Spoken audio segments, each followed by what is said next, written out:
Hi everyone, welcome to The Herd with Buffalo Sun. My name's Trevor.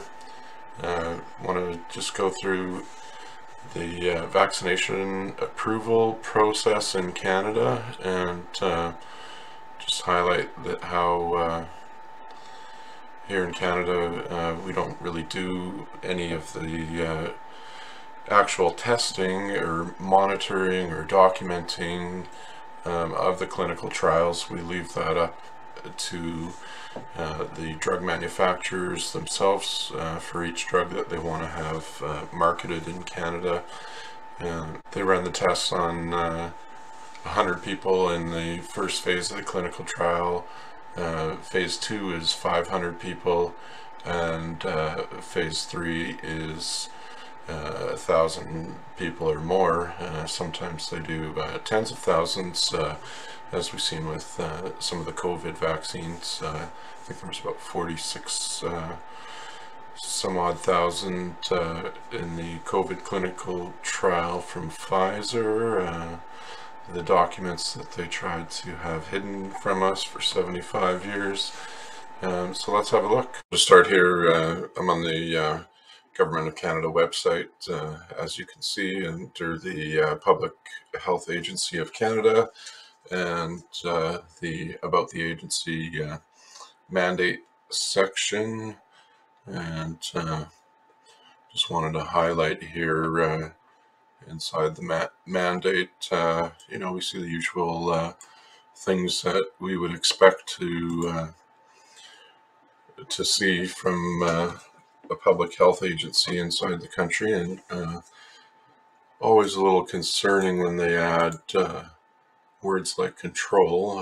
It doesn't, of course, by default mean that there's anything bad going on there. However, that control can be, certainly taken advantage of in a broken system, like the Westminster system that we use here in Canada. What really strikes me here is how we apply international research and development to Canada's public health programs, which is basically saying we don't really do any research here. There's nothing inside of this that talks about Canada doing any research at all. This mandate is pretty much similar to what Stephen Harper left us with. There's been no unmuzzling of scientists in the health community in Canada. And as you can see, it is that we apply international research and development to our public health care system. It's not the Public Health Agency of Canada directly. Well, it is them directly, but it's a committee that they have that does the drug approvals for us here in Canada. About the agency page, we have the mandate listed here once again, and I just want to show everyone something here. Word for word, this mandate, the role of the Public Health Agency of Canada is to, every one of these points here is exactly the same. We've got to apply international research and development to Canada's public health programs. But look at this right here on the bottom. This is really got me thinking. The date modified here is from 2011. That's June the 16th. The first page that I showed you, that was modified in 2021. It's the exact same mandate, word for word. Justin Trudeau has changed nothing. And health officials in Canada are just as muzzled as they were when Justin Trudeau's Liberals were in opposition to Stephen Harper. And, we heard about it all through the corporate mainstream media. And here we have, they've done nothing about it, but yet quite the about face from how they want us to follow the system step by step. Now that the Liberals are in power with no changes. Flipping back onto the first page that we were on here, just to show you what the date that this page was modified on, with the exact same mandate for the officials at Health Canada. And we've got a date of 2021 here, so no change whatsoever. That's funny, but not in a funny way. Vaccines for COVID-19 page from the Government of Canada. Just briefing through the page here, requires significant investments because producing a vaccine is complex. And here we go again to the international collaboration among scientists, health professionals, researchers, industries, and governments. And then it goes into the review and authorization process and how they are working with international regulators. I'll cover that a little later in the video here. But first, let's get into the actual different steps that they go through in reviewing and authorizing the COVID-19 drugs in Canada. The clinical trials for drug approval in Canada, and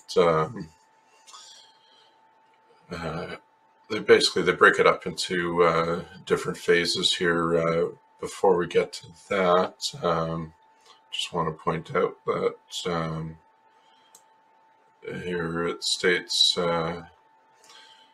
healthy volunteers and COVID-19 patients in Canada may be able to participate in clinical trials.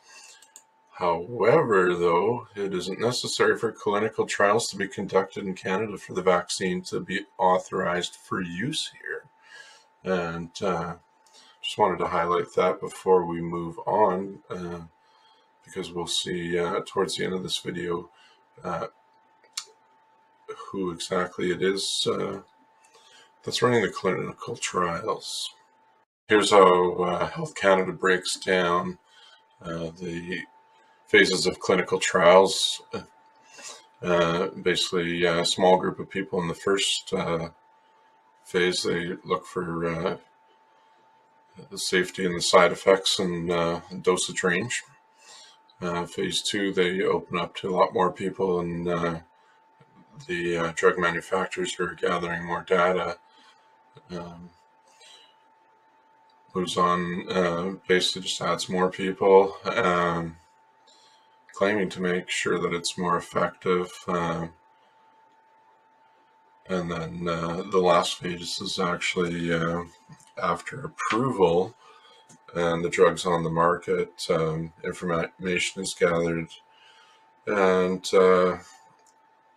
we'll go in to show how there's not a whole lot that's really gathered by our governments, provincially or the federal government of Canada. We mostly just rely on the drug manufacturers themselves, which of course are mostly not even headquartered or running their trials in Canada. Next is the BC CDC, Center for Disease Control. Just wanted to quickly go through this one, as well as cite from the Ontario Health Authority, basically just confirming the phases that it goes through here. They BC lists it in the 3 different phases, and then of course the 4th phase would be after it's approved, and any type of clinical studies that are done from there on out. Public Health of Ontario has a PDF document through their website that lists the vaccine regulatory process in Canada, and basically just briefs over the same sort of things that we saw here. Where's the phases? Yeah, they've got the clinical trials into the same 4 categories here. Basically just confirming that this is still the most up-to-date information is from April of this year, 2022. And yeah, it just talks about the clinical trials. I'll link this as I will with all the web pages that I've used for this video here. This brings us to the vaccine safety after authorization pages, and basically we do some monitoring and assessment of the emergency safety issues, the collaboration and information sharing with our partners here in Canada and around the world, such as the World Health Organization. Yeah, this is just steps to losing the sovereignty of our own health, our public health care system in Canada, because we don't control any of this. It's just controlled by those who fund the World Health Organization. And what we do is we ask companies to monitor the use of their products continuously and report any side effects to Health Canada. You know, there's no Health Canada's monitoring the companies. We don't divide up our information, you know, to protect ourselves from a certain drug by a manufacturer. Instead, we do the monitoring and assessment of the COVID-19 disease itself.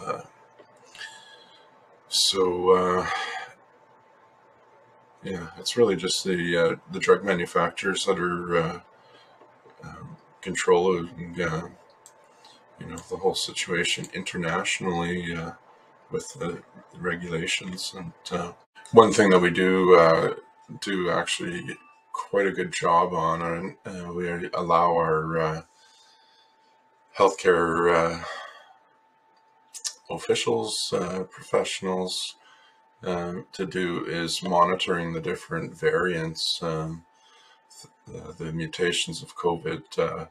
We do track the genetic sequencing quite well, and figured it's only fair. You know, one of the only scientific things that are Health Canada and the Public Health Agency of Canada really does in regards to medical science or laboratory science is genetic sequencing to monitor the different variants of COVID that come through each province here. Immunize.ca, Canada's website about with information about getting immunized and vaccines here. Just a couple of quick notes. On average, it takes about 10 years of research and development before a vaccine is considered for approval by Health Canada. Of course, we know we've gone through the fast tracking process, which, by the way, is the process which the Republicans and Donald Trump set forth in the United States, because if you look up Stephen Harper's streamlined conservative budget, you'll see how we got tied into the FDA and the CDC in the United States, and why these mandates really matter. It's just because it's what tied Canada's health agencies into the U.S. system, and you know, we just lose a little bit of sovereignty every time we take a step like this. All right, so last link here is just the two agencies that you know, we rely on for the research and development. And you know, when they talk about these international organizations, you know, we're not talking about government agencies. We're talking about you know, a private group of individuals who have determined that they can be in control of the health of everybody inside their region or the entire world. So thanks for watching my video, everyone. If you liked what you saw, please do give the video a like, subscribe, and click on the notification bell, and get updates to when I create a new video here.